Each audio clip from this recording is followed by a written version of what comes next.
Let's get one thing clear: silence doesn't always mean closure. It doesn't always mean indifference. Sometimes silence is the loudest cry of a man who's struggling more than he'll ever admit. See, there's this idea we've been sold, that when someone goes quiet after a breakup, it means they've moved on. That if he's not calling, if he's not texting, then he must be fine. He's probably dating someone else. He's probably forgotten. Silence doesn't always mean he's over you. It can mean he's overwhelmed. We often misinterpret silence as indifference, assuming that if someone hasn't reached out, they must no longer care. But that's not always the truth. In fact, in many cases, silence is the mask people wear when they're feeling something they don't know how to deal with. Especially for men, silence can be a refuge. It becomes the place where they retreat, not because they feel nothing, but because they feel too much and don't have the tools to process it. Society rarely teaches men how to sit with their emotions. From a young age, they're told not to cry, to toughen up, to be strong and stoic. So when emotional storms hit like heartbreak, confusion, or guilt, they don't turn to words, they turn to silence. That silence is misunderstood by others, especially by the women who are left wondering why everything went quiet. You might be replaying everything that happened, asking yourself what you did wrong, assuming his silence is proof that the relationship meant more to you than it did to him. But in many cases, that assumption is deeply flawed. Silence isn't an accurate measure of someone's emotional state. Some people process through talking, others process by shutting down. For many men, silence becomes their survival strategy. It's not always because they've moved on, but because they don't want to face the depth of what they feel. Confronting emotions is uncomfortable, especially when those emotions are tied to loss, regret, or vulnerability. And when someone feels they've lost control, silence becomes the illusion of control. When a man is silent, he might be trying to convince himself he's okay. He may not be ready to admit, even to himself, how much he's hurting, so he pretends it doesn't bother him. He buries himself in work, he hangs out with friends, he posts pictures that look like he's thriving. But at night, in those quiet moments alone, when there's nothing to distract him, he feels it. The emptiness, the ache, the what-ifs. And sometimes, he knows reaching out would open a floodgate he's not ready to deal with. So instead, he chooses silence. That silence can be filled with thoughts he doesn't dare say aloud, memories he can't erase, words he wishes he said, moments he wants to relive. But instead of expressing any of that, he hides it. Not because it doesn't matter, but because it matters more than he knows how to handle. The silence becomes a shield. He might be scared that breaking that silence will show too much vulnerability. He might think reaching out would make him look weak, or worse, expose emotions he's trying hard to bury. So he doesn't speak, not because he's over it, but because he's still in it. Even if he misses you, even if he replays everything in his head, the fear of being vulnerable might win over the desire to reconnect. And so he stays quiet. His silence doesn't necessarily mean closure has happened. It doesn't mean he's healed. Sometimes silence is the space between confusion and clarity, between denial and acceptance. It can be a coping mechanism, a way to avoid confronting emotions that feel too big, too raw, too real. And while to the outside world it might look like he's fine, underneath, there's a storm he's not letting anyone see. Men often process emotional pain through withdrawal, not expression. From an early age, many boys are conditioned to believe that vulnerability is weakness. They are praised for being tough, stoic, and unaffected, and they quickly learn that showing sadness or confusion often earns disapproval or ridicule. So when they grow into men and face emotional pain, especially the pain of heartbreak, they revert to the only method they've been taught: silence and retreat. Rather than talk through their feelings or seek comfort in others, they pull away, hoping that by burying the emotions deep enough, they'll eventually go away on their own. This habit of emotional withdrawal doesn't mean the pain isn't real. It often means the opposite. The deeper the pain, the stronger the retreat. In the aftermath of a breakup or emotional conflict, a man's first instinct might be to disappear. Not to escape responsibility, but to escape the confrontation with feelings he doesn't have the language for. While some people reach for connection when they hurt, others recoil. Men who haven't been given emotional tools or safe emotional environments often don't know how to speak from the heart. They may feel heartbreak deeply, but lack the confidence or emotional awareness to articulate that experience, even to themselves. So instead of reaching out, they ghost. Instead of crying, they go quiet. Instead of expressing regret, they scroll endlessly through distractions, trying to numb themselves. This silence can be confusing to the person on the receiving end. A woman might assume that if he truly cared, he would say something. If he missed her, he would pick up the phone. If he had regrets, he would voice them. But for many men, the pain of admitting emotional need feels more terrifying than the pain of staying silent. They may feel the urge to talk but suppress it. They may write messages and delete them before sending. They may check your profile, your stories, your status just to feel a trace of connection, yet stop short of making contact. That internal battle between longing and pride is exhausting, but still, they keep withdrawing because it feels safer than the alternative. In some cases, men don't even fully understand the emotional weight they're carrying. Without the practice of emotional introspection, they might mislabel sadness as anger, regret as irritation, grief as boredom. So they channel those misplaced emotions into things that seem productive or distracting: gym sessions, parties, late nights with friends, or relentless work routines. To outsiders, it might look like he's living his best life, but beneath that surface is a man avoiding what he doesn't want to feel.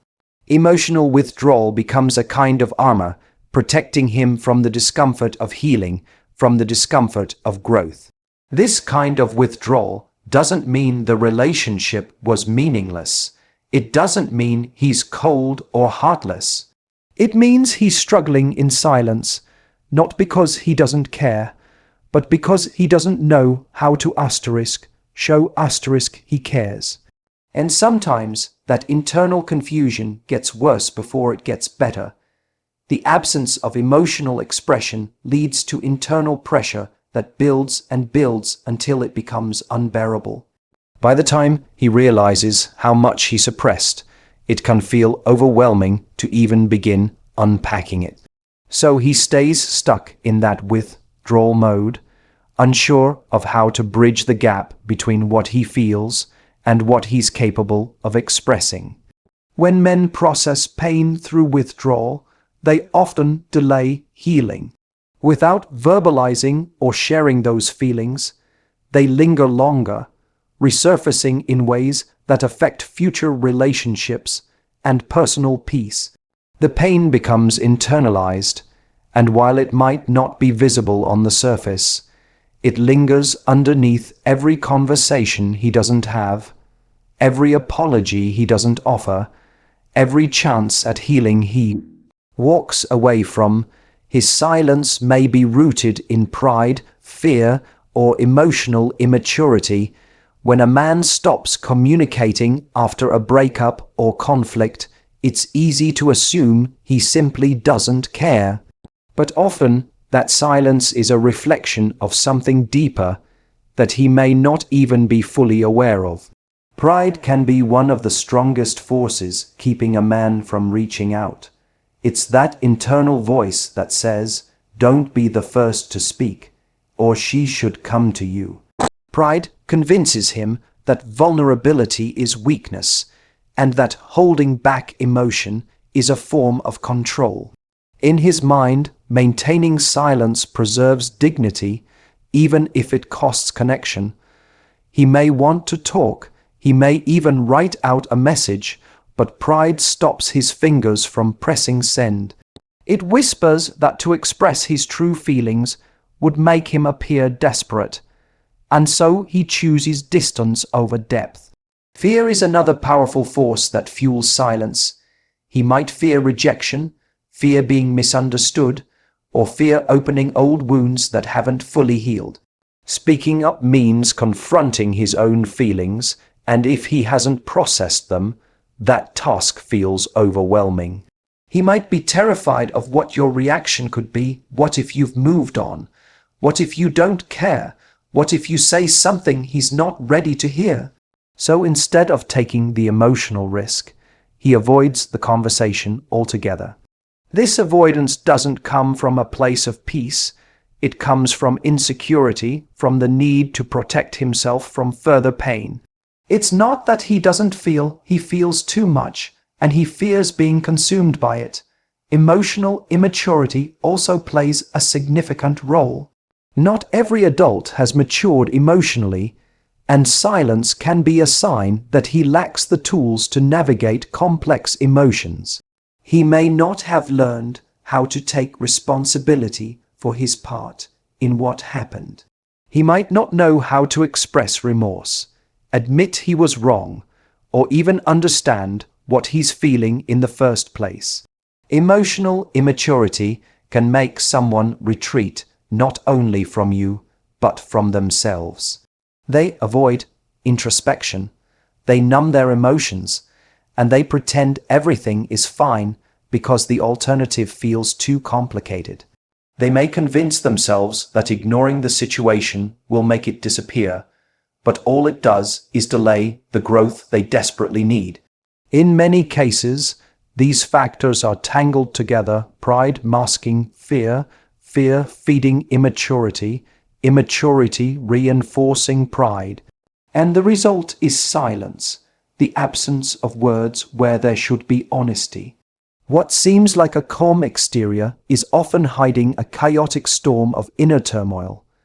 But he lacks the courage or the maturity to share it. He might tell himself she wouldn't understand, or it's better this way, not realizing that these are just excuses that shield him from accountability and growth. This silence becomes a coping strategy. It allows him to avoid discomfort, but it also keeps him stuck. He might scroll through your photos, replay conversations in his head, or even ask mutual friends about you, all while maintaining complete silence.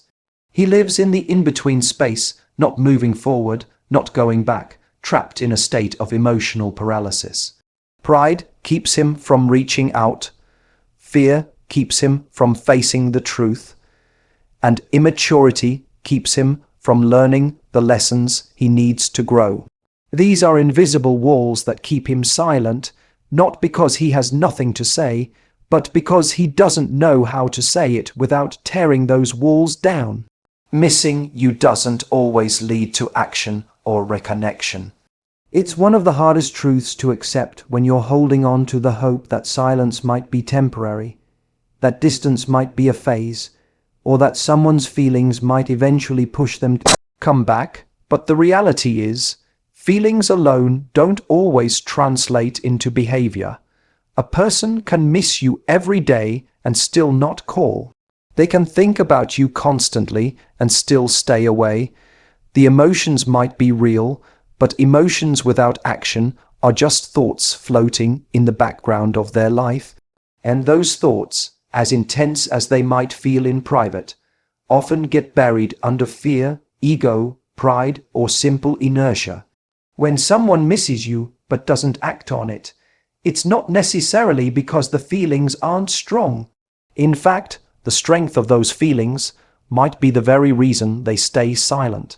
Missing you can trigger guilt, regret, or shame, especially if the relationship ended because of something they did or failed to do. The weight of those emotions can become paralyzing. Instead of inspiring reconnection, they create an emotional wall that feels too difficult to break through.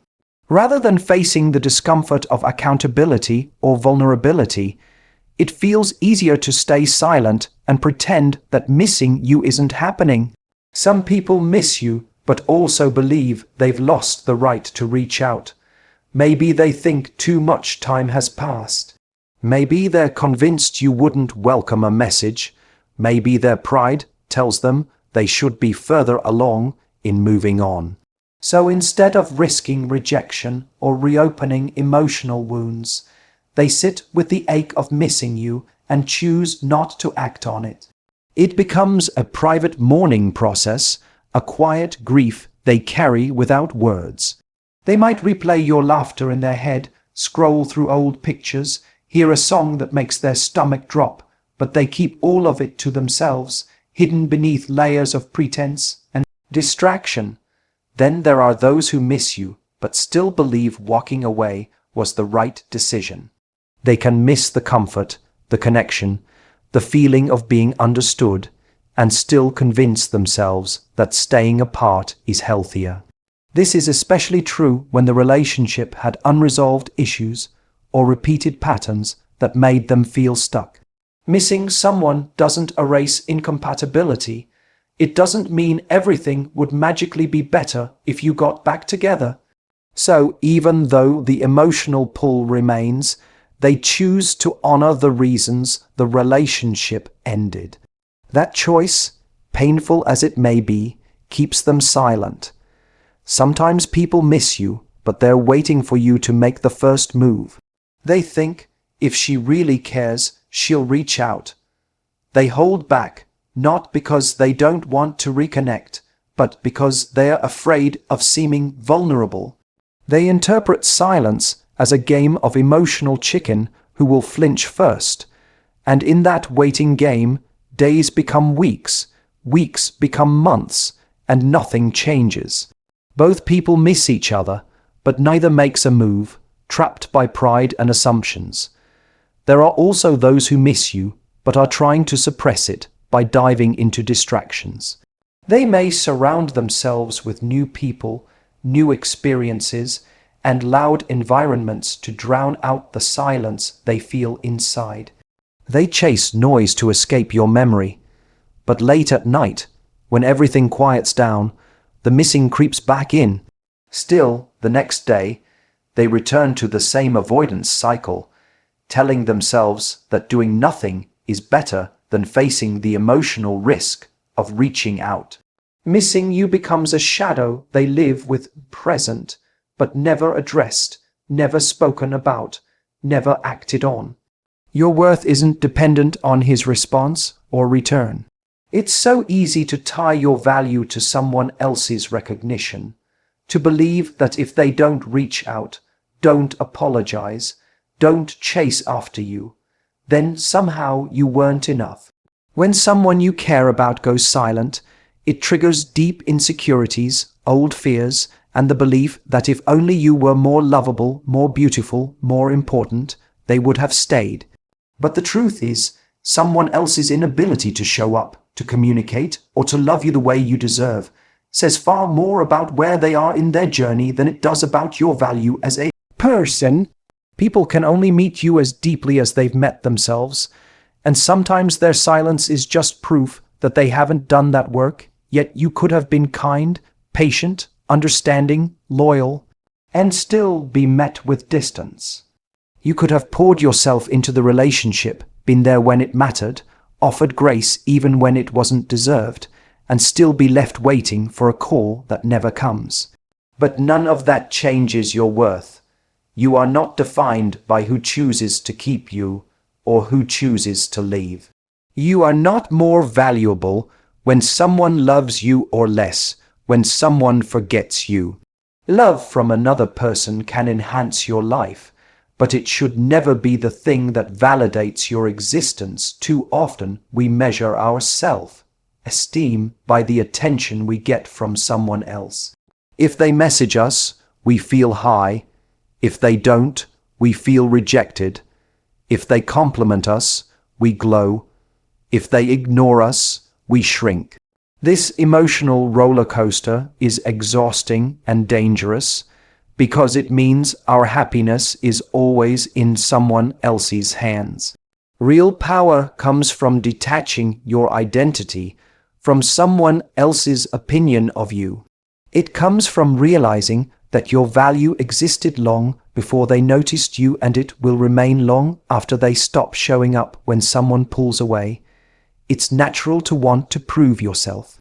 You may feel tempted to remind them of your worth, to fight for the connection, to rewrite the narrative by showing just how amazing you are.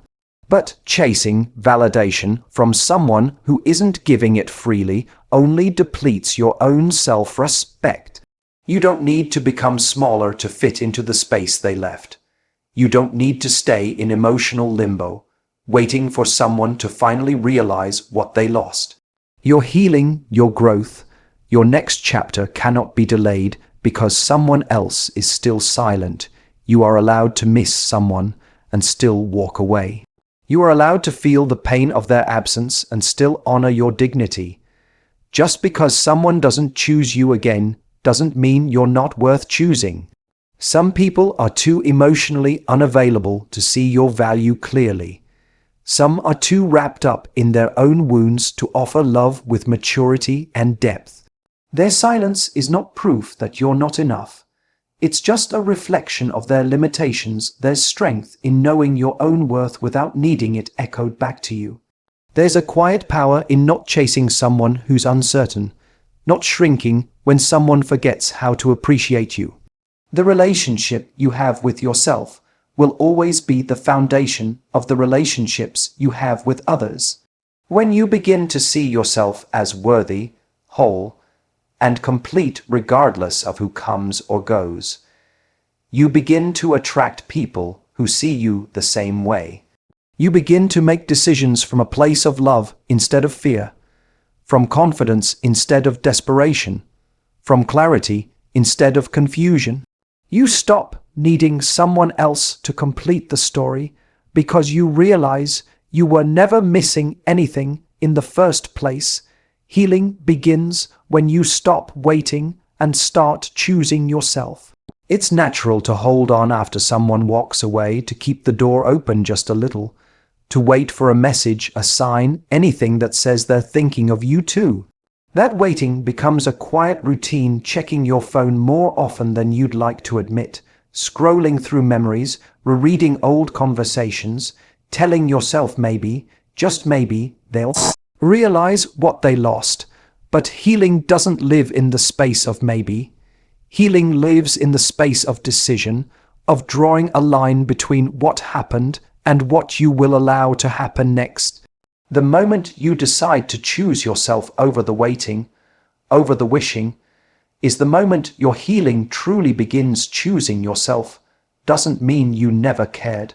It doesn't mean you're bitter or cold or have shut off your heart. It means you've chosen to stop handing your peace to someone who hasn't earned it. It means you've realized that your time, your love, your energy is too precious to be spent on someone who doesn't know how to value it. Choosing yourself is a declaration that you no longer want to suffer in silence just because someone else has decided to go quiet. You want more, and you deserve more. Healing is not about pretending you're okay when you're not. It's not about hiding your sadness or pretending you've moved on overnight. It's about giving yourself permission to feel it all, but also giving yourself permission to stop waiting for something that may never come. It's about noticing the moments when you've put your life on hold for someone else's indecision. Healing begins when you start investing that time and energy back into your own life, into your own dreams, into your passions, into your friendships, into your growth. When you stop waiting, you stop delaying the love that's meant for you, because every time you fixate on the silence of someone who walked away, you're standing still. You're holding onto something that might have already served its purpose. Healing asks you to release the story of what could have been and embrace the reality of what is. It doesn't ask you to hate them. It doesn't ask you to erase them. It just asks you to love yourself enough to move forward without needing their permission. Choosing yourself means waking up each day and making decisions that align with your peace, not your pain. It means turning down the volume on the voice in your head that says you weren't enough, and turning up the voice that reminds you of everything you bring to the table. You stop chasing closure from them and start creating closure within. You stop replaying their last words and start rewriting your own. You stop hoping they'll come back changed and start becoming the version of yourself that doesn't need them to. Healing isn't linear. Some days you'll feel strong and grounded, and other days you'll feel the ache all over again. But even on those hard days, there's power in knowing you've stopped waiting. There's freedom in realizing you're no longer sitting by the window, watching for signs, because now you're walking your own path, even if it still hurts a little. You're not waiting to be chosen, you're choosing. You're choosing your dignity. You're choosing your peace.